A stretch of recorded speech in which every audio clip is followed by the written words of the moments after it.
चलिए बात कर लेते हैं प्रधानमंत्री नरेंद्र मोदी की, क्योंकि नामांकन की तैयारी उनके लिए की जा रही है। 14 मई को वाराणसी लोकसभा सीट से एक बार फिर से नामांकन पत्र भरेंगे प्रधानमंत्री नरेंद्र मोदी।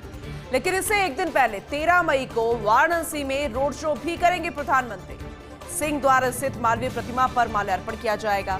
इसके बाद यहां से काशी विश्वनाथ कॉरिडोर तक तय करेंगे रोड शो। रोड शो को भव्य बनाने की तैयारी में जुटी है भाजपा। रोड शो को ऐतिहासिक बनाने के लिए लाखों कार्यकर्ताओं की भागीदारी नजर आएगी। ऐतिहासिक बनाया जाना, एक बार फिर से जिताना है प्रधानमंत्री नरेंद्र मोदी को। न सिर्फ इस सीट से बल्कि कुर्सी पर भी बिठाना है प्रधानमंत्री की, और इसीलिए सभी कार्यकर्ताओं की भागीदारी नजर आएगी कि ज्यादा की ज्यादा संख्या में उत्तर प्रदेश की सीटें ही नहीं, क्योंकि कुल लोकसभा सीट 80, लेकिन पिछली बार की बात की जाए तो उससे ज्यादा आंकड़ा बढ़ाना है वोटिंग प्रतिशत का भी और सीटों का भी। और पूरे देश भर में जो 400 प्लस का लक्ष्य रखा हुआ है, उसी की कोशिश में जुटे हैं सभी बीजेपी के कार्यकर्ताओं से लेकर खुद प्रधानमंत्री नरेंद्र मोदी। एक और अहम जानकारी, सिक लीव पर गए एयर इंडिया एक्सप्रेस के कर्मचारी मंगलवार रात से बुधवार सुबह तक 70 से ज्यादा फ्लाइट्स कैंसिल। जी हां, डोमेस्टिक और इंटरनेशनल फ्लाइट कैंसिल हो चुकी है। एयरलाइन की सरकत की वजह से पैसेंजर्स भी काफी परेशान हैं। एयर इंडिया एक्सप्रेस ने कहा कि हम अपने क्रू के साथ बातचीत कर रहे हैं। किसी भी असुविधा के लिए हम यात्रियों से माफी मांगते हैं। नागरिक उड्डयन मंत्रालय बनाया हुआ है। इस पूरे मामले पर नजर देखने वाली बात होगी कि जब वजह जानने की कोशिश की जाएगी कि एक साथ इतने कर्मचारी सिक लीव पर कैसे चले गए और एयरलाइंस ने क्यों उन्हें एक साथ परमिशन दे दी सिक लीव पर जाने की, क्योंकि पहली बार ऐसा नहीं हुआ है कि फ्लाइट्स कैंसिल कर दी गई, लेकिन 70 फ्लाइट्स का एक साथ कैंसिल होना, चाहे वो डोमेस्टिक फ्लाइट्स हो या इंटरनेशनल फ्लाइट्स हो। अब जरा सोचिए कि पैसेंजर्स को कितनी परेशानी का सामना करना पड़ रहा होगा। पूरी दुनिया का अप्रैल की गर्मी ने निकाला पसीना। जी हां, पूरी दुनिया में अप्रैल महीने में इतनी गर्मी कभी नहीं पड़ी थी जितने इस साल गर्मी पड़ रही है। अप्रैल में औसत तापमान 15.03 डिग्री सेल्सियस रहा। 1850 से 1900 के महीने के औसत से 1.58 डिग्री सेल्सियस ज्यादा था तापमान।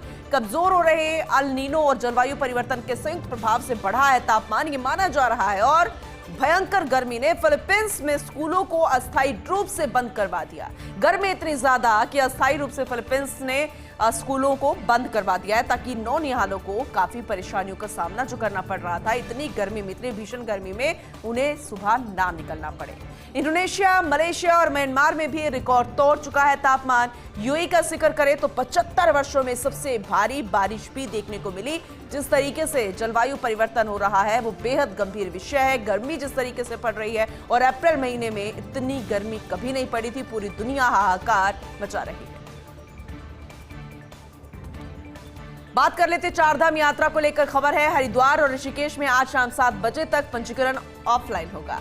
पंजीकरण के लिए बनाए गए हैं 6 काउंटर्स, और एक काउंटर बेहद अहम, क्योंकि बद्रीनाथ, केदारनाथ, यमुनोत्री, गंगोत्री धाम के लिए चारधाम बेहद अहम होते हैं किसी भी सनातनी के लिए, और किसी की कोशिश इस बात को लेकर रहती है कि अपनी जिंदगी में वो 4 धाम कर ले। तो इसी को लेकर कोशिश काउंटर बनाए गए हैं ऑफलाइन। 500 स्लॉट्स यात्रियों की बुकिंग के लिए जारी है। पंजीकरण 10 मई से गंगोत्री और यमुनोत्री के कपाट खुलने के साथ ही शुरू हो जाएगी। 4 धाम यात्रा हर कोई श्रद्धालु जो बनकर यहां पर जाएगा वो इंतजार कर रहा है उस घड़ी का। आगे बढ़ेंगे, बात करेंगे महाराष्ट्र की राजनीति की, क्योंकि महाराष्ट्र के उप मुख्यमंत्री देवेंद्र फडणवीस का एक बड़ा वादा, अहमदनगर का नाम बदला जाएगा। पीएम मोदी के तीसरे कार्यकाल में पूरा होगा नाम बदलने का काम, यानी कि इतना विश्वास उन्होंने जता दिया कि तीसरी बार भी प्रधानमंत्री नरेंद्र मोदी ही बनने वाले, और उनके इस तीसरे कार्यकाल में नाम बदलने का काम भी पूरा हो जाएगा। अहमदनगर जिले का नाम बदलकर अहिल्यानगर किया जाएगा, ये भी उन्होंने जानकारी दी और कहा 18वीं सदी की महान मराठा रानी के सम्मान में राज्य सरकार ने यह फैसला किया है। अब अगर देखा जाए तो मराठा राजनीति का कितना असर है महाराष्ट्र में, इससे साफ नजर आ रहा है।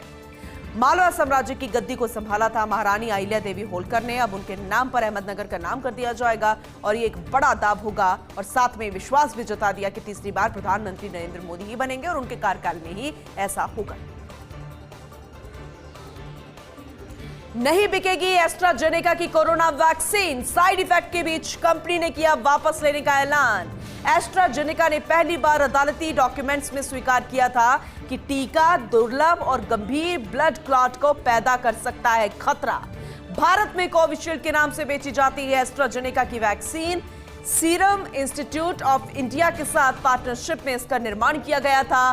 पूरे तरीके से प्रतिबंध लग गया है।